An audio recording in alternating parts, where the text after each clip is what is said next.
যদি সংক্ষিপ্ত সময়ের মধ্যে সমাপ্ত হয়ে যায় তবে গোপীগণ মনে আনন্দ পাবে না, আর গোপীগণ মনে সুখ পাবে না। তাই আজকের সময়টা আমার ব্রহ্মা তার একটা দিন দিয়ে দিয়েছিল। ব্রহ্মার একদিন, ওই একদিনের জন্য পৃথিবীর সকল কিছু কিন্তু আমার স্থগিত হয়ে গিয়েছিল। একদিনের জন্য পৃথিবীর সকল কিছু স্থগিত হয়ে গিয়েছিল, কারণ ব্রহ্মার একটা দিন শুধু অগণে রাস চলেছে। কারণ ব্রহ্মার একদিন সেমন আমাদের কত অতি অল্প, অতি অল্প না, একেবারে ছোট্ট, মাত্র একদিন। মাত্র ব্রহ্মার একদিন। ব্রহ্মার কেমন? ব্রহ্মার একদিন কতদিন? হ্যাঁ, 1004 দিন। তার হিসাবটা একটু দেখুন। সত্য ত্রেতা দাপড় করি এই চার যুগে হয় এক দিব্যযোগ, দিব্যযুগ। এমন 71 দিব্যযুগে হয় একটা মন্বন্তর, মন্বন্তর। এমন 14 মন্বন্তরে হয় এক কল্পযুগ। কল্পযোগ, যে কল্পযুগে হচ্ছে ব্রহ্মার মাত্র একদিন। যদি এটাকে তুমি হিসাব করতে যাও, হিসাবে কত আসবে যারা ক্যালকুলেটরে ধরবে নি।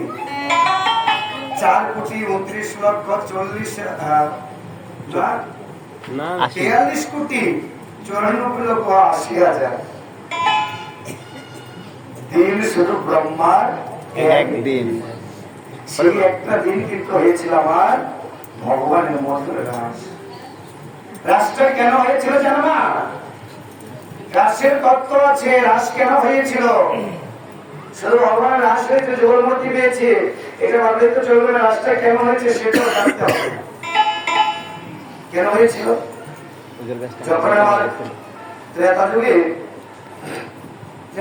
ভগবান ছিল কে? প্রভুরাম। সেই প্রভুরাম যখন ত্রেতা যুগে হয়েছিল, ব্রহ্মা একজন পুত্র সৃষ্টি করেছে। সেই ব্রহ্মার পুত্রের নাম ছিল কামদেব।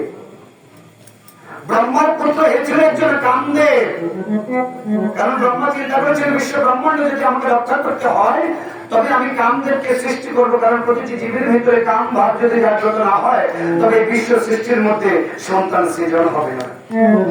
তাই কামদেবকে সৃষ্টি করেছিল। কামদেবকে সৃষ্টি করে 5টা বাণ দান করেছেন। 5টা বাণ দান করেছেন, পঞ্চবাণ। কি সেই বাণগুলো? মদন, মাদন,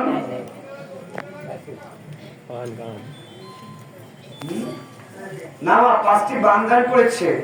সেই 5টি বাণের নাম হচ্ছে মদন, মাদন, শোষণ, স্তম্ভন। এই পঞ্চবাণ দিয়েছিল আমার।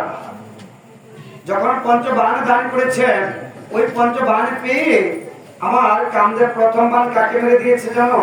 প্রথম বাণ কেন মেরে দিয়েছে? আমার ব্রহ্মাকে।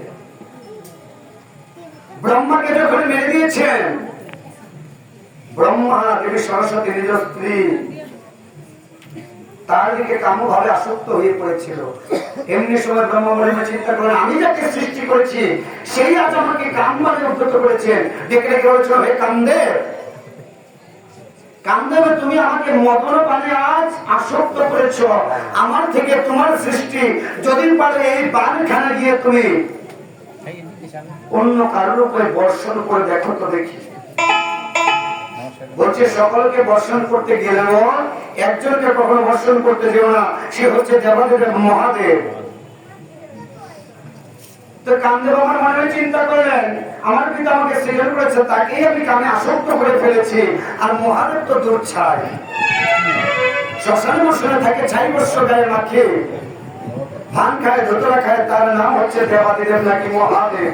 দেখবো সে আমার বাণ কতটুকু সহ্য করতে পারে।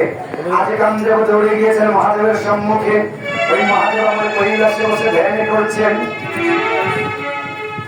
এমনি সময়ে কামদেব গিয়ে মদন বাণ মেরে বসছিলেন আজ মহাদেবের উপরে। এমনি সময় মহাদেব যখন দেখলেন তার ভেতরে কামে আসক্ত হয়ে যাচ্ছে, সে দেবী পার্বতীর দিকে দৌড়ে যাচ্ছেন। এমনি সময় মহাদেব চিন্তা করলেন, কি আমার কেন, আমি তো মহাযোগী, আমার তো সংসারের কোন চিন্তা থাকে না, আমি সারা জীবন বাইরে বাইরে দৌড়াই, শ্মশান মশানে ঘুরে, ছাই বর্ষ গায়ে মাখি, আমার নাই চাল নাই চলো, স্ত্রী আছে ঘরে, কিন্তু স্ত্রীর কোনো খবর নেই। কিন্তু আজকে আমি কামে আসক্ত হলাম, পেছনে ফিরে দেখে ওই কামদেব মদন বানিয়ে বসেছে। এমনি সময় মহাদেবের ত্রিনয়ন করে দিয়েছে।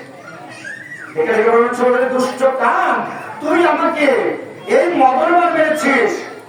তোর পিতা ব্রহ্মা, ব্রহ্মার পিতা কিন্তু আমি শিব।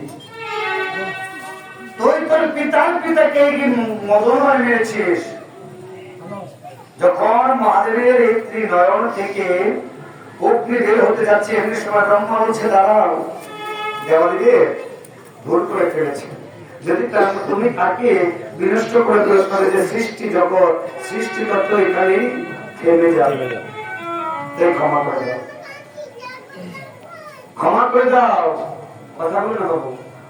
কিন্তু এবার কথায় আছে না, আমার দুষ্টের সাথে নাকি নাই ধর্মের বিচার, দুষ্টের সাথে নেই ধর্মের বিচার।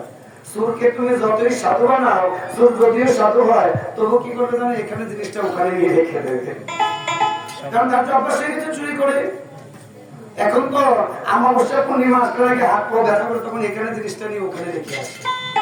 তাদের কামদেবের হত্যা হয়েছে এমন। এবার গিয়েছিল প্রভু রামের কাছে, ওই রাম বসে বসে আমার সীতাদেবীর সঙ্গে কথা বলেছেন। আর এমনি সময় কাম গিয়ে রেখে রেখে বলছে, ওটা তোমার নাম কি? বলছে আমার নাম রাম। বলছে তোমার নাম রাম, আর আমার নাম কি জানো? আমার নাম কাম। তুমি রাম, আমি কাম। তোমার হাতে বাণ রয়েছে, তুমি তীর ধনুক নিয়ে